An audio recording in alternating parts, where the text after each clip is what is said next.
5 seconds to go.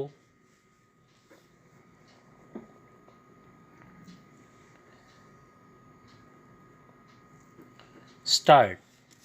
We have heard with careful attention the statement by the Honorable Minister. It would have been helpful if the Honorable Minister had thought it prudent to give us in advance a copy of the statement which he has just now made. It would have helped us in formulating our own thinking for a discussion of this subject here today, but probably because it was the first time that he was making a statement on foreign policy, he did not consider it necessary to let us have an advance copy.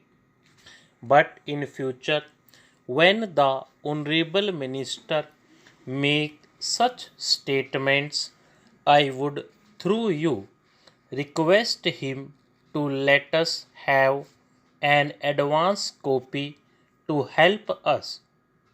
The statement made by the Honorable Minister does give a fairly clear idea of how he proposes to handle the various matters that concern his charge. I must commend the transition of a leader of the opposition who used to be fairly critical of the policies followed by the Ministry of External Affairs to the position of being in charge of this ministry handling the foreign relations of the country.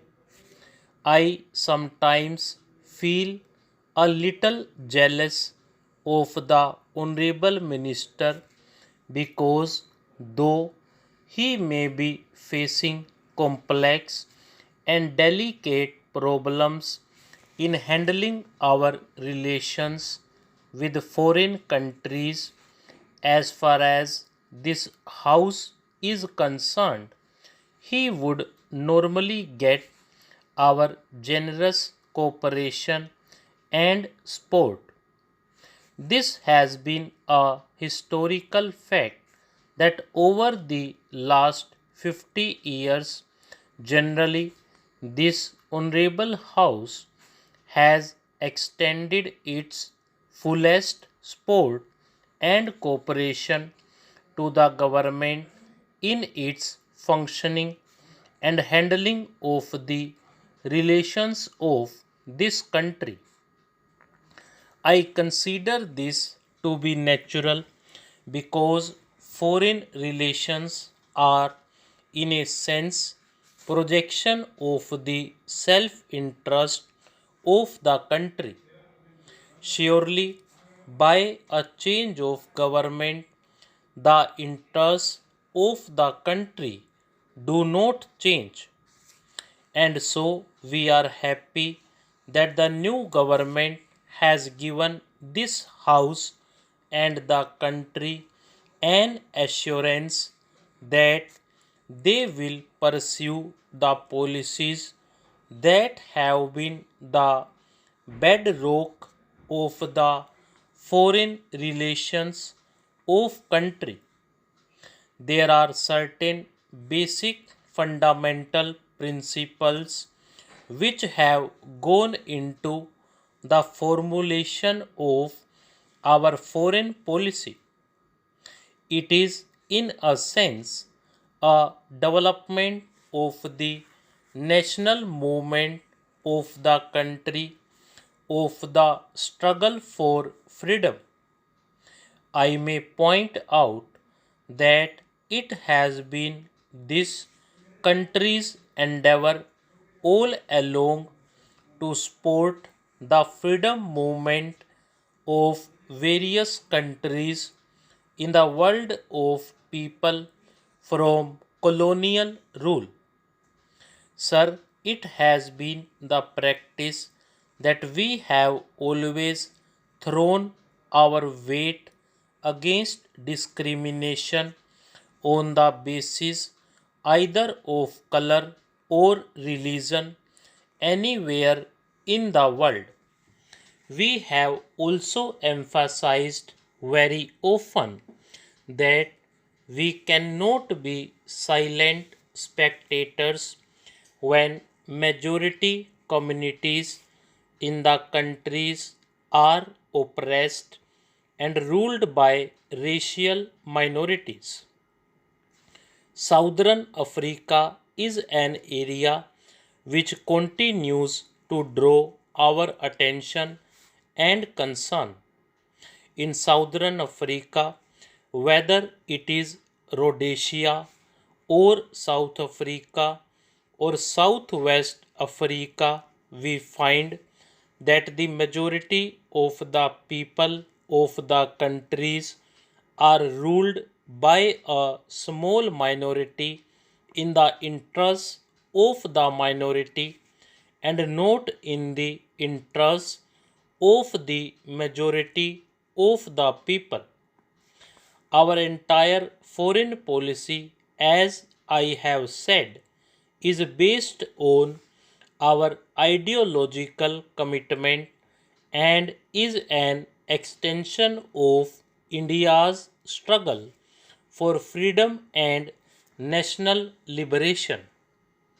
There is a small point to which I would like to draw the attention of the Honorable Minister, and I hope he would not mind my drawing his attention to it.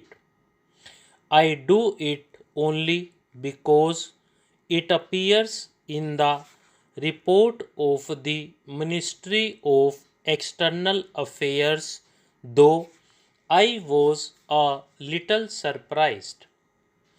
I am a little unhappy that this statement is being made in the printed report of the Ministry of External Affairs, and I may point out that this has been said more than once in the report.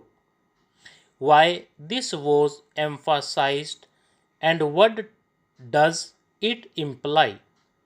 Did the Honorable Minister or any member of his government or any executive of the Ministry of External Affairs ever think that in a democratic country like ours, after the elections, which have always been free and fair, the change in government would not be peaceful?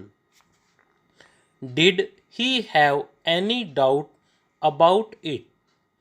Are we not overplaying this peaceful change? Are we not hereby exhibiting our own doubts about the normality of the change which comes about in every democratic country of the world?